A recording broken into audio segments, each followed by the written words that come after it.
Hi everyone, thank you so much for coming.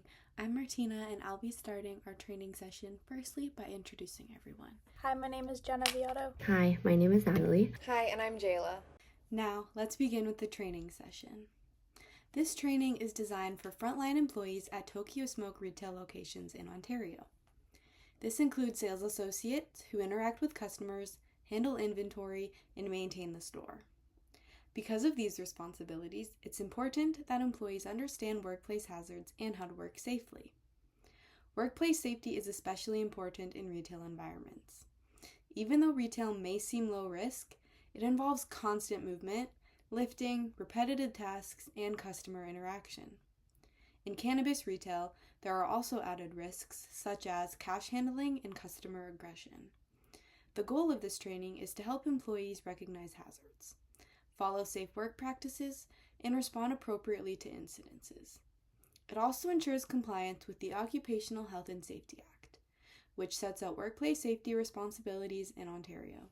Now, I'll be going over the responsibilities of employers and supervisors in maintaining workplace safety. Under Ontario's Occupational Health and Safety Act, or OHSA, employers have a legal responsibility to take every reasonable precaution to protect the health and safety of workers. For frontline employees at Tokyo Smoke, this means the company must provide proper safety training, ensuring that employees understand workplace hazards and maintain a safe working environment. Employers are responsible for making sure that all equipment is safe and properly maintained, and that workplace hazards, such as cluttered walkways or unsafe conditions, are identified and controlled. They must also establish a clear safety procedure so that employees know how to perform their tasks safely during daily store operations. Supervisors also play an important role in workplace safety. They are responsible for overseeing employees and ensuring that frontline workers follow safety procedures, use equipment properly, and work in a safe manner. Supervisors must also inform employees about any potential hazards and monitor the workplace to ensure safety standards are being followed. If an incident or near miss occurs, supervisors are responsible for responding quickly. This includes making the area safe, ensuring that the situation is reported, and helping to investigate what happened. The goal is to identify the cause and prevent similar incidents from happening again. These responsibilities are supported by the Internal Responsibility System, which means that everyone in the workplace, including employers, supervisors, and employees, share responsibility for maintaining a safe and healthy work environment. Now I'm going to go over employee rights at Tokyo Smoke. Under the Occupational Health and Safety Act, all workers have three main rights. The first is the right to know. This means employees must be informed about workplace hazards. In a cannabis retail environment like Tokyo Smoke, this includes things like theft, difficult customer interactions, and general safety concerns. The second is the right to participate. Employees are encouraged to speak up about safety issues, report hazards, and take part in maintaining a safe workplace. This is really important because frontline workers are often the first to notice potential risks. The third is the right to refuse unsafe work. If an employee feels that a situation is dangerous, such as dealing with an aggressive customer, they have the right to refuse that task until it is addressed. These rights are in place to make sure employees feel safe and supported in their work environment. Along with rights, employees at Tokyo Smoke also have an important responsibility when it comes to workplace safety. Employees are expected to follow store safety protocols and procedures. This helps ensure that everyone is working in a consistent and safe way. They also must follow regulations when handling cannabis products, since this is a highly regulated industry. Another key responsibility is reporting any risks or hazards to supervisors. This could include unsafe situations, security concerns, or anything that can lead to an incident. Employees should also participate in workplace safety training and stay informed about safety procedures. Finally, it's important that employees communicate any concerns they have. Open communication helps prevent small issues when becoming bigger problems. Overall, employees play a major role in keeping the workplace safe. So in cannabis retail, there are 5 main types of hazards that employees face, and they come from both the physical environment and customer interactions. One of the most common risks is physical hazards. This includes things like slips and falls from spills or cluttered aisles, as well as fatigue from standing for long periods of time. Employees are also constantly restocking shelves and moving products around, which can lead to strains or injuries if not done properly. Then there are ergonomic risks, which build up slowly over time. For example, repetitive tasks like scanning items at a register, bending over, or reaching awkwardly can lead to strains in the wrists, shoulders, and back. And if this continues, it can turn into more serious musculoskeletal injuries. Workers are also exposed to chemical hazards. This includes cleaning products, disinfectants, and even cannabis dust. Without proper handling or protective personal equipment, this can cause skin irritation and even breathing problems.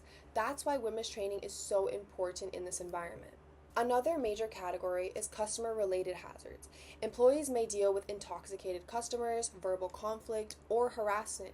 These situations can escalate very quickly and create both safety and emotional stress for the staff. And lastly, there are security risks here. Because cannabis is a controlled product, stores often handle cash, so there is higher risk of theft and robbery. Employees may also be working alone at nights, which increases vulnerability. So overall, these hazards show that cannabis retail isn't just a typical retail job. It involves a mix of physical, health, and safety risks that all need to be managed correctly. I'm going to walk you through safety procedures and controls. First, looking at robbery prevention and cash handling, the priority is always minimizing risk. Cash levels are kept low in registers and staff are trained to stay calm and comply if a robbery occurs. The focus is always on safety, observing details and following established protocols like using panic buttons when appropriate. Next is product storage. All product is secured in locked cabinets or vaults with strict receiving procedures in place. Staff are also trained on proper lifting techniques to prevent workplace injuries. In terms of housekeeping, we emphasize prevention. That means cleaning spills immediately, keeping aisles and exits clear at all times, and ensuring items are stored safely and never stacked too high. These simple practices can go a long way in preventing slips, trips, and falls. We also follow WMIS and emergency protocols. Staff are required to read labels and safety data sheets before using any cleaning products where appropriate, PPE, gloves, and always be aware of emergency exits. This ensures everyone is prepared to respond safely in any situation. Moving into training and compliance. Safety is not treated as a one-time task. It's ongoing. Continuous training and refreshers should be provided whenever processes change, new equipment is introduced, or new risks are identified. From a compliance standpoint, all staff must complete mandatory OHSA awareness training, and maintenance of proper documentation to meet legal requirements in Ontario is also important. Finally, building a strong safety culture. Staff are actively encouraged to speak up and report hazards. Reporting is seen as a positive action, not complaining, and near misses as learning opportunities to prevent future incidents. To manage these risks, training and compliance play a major role in maintaining a safe environment.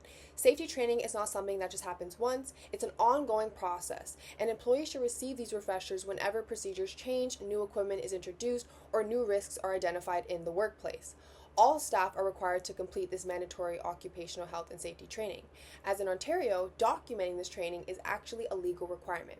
This ensures that employers are meeting their responsibilities and that employees actually understand how to work safely.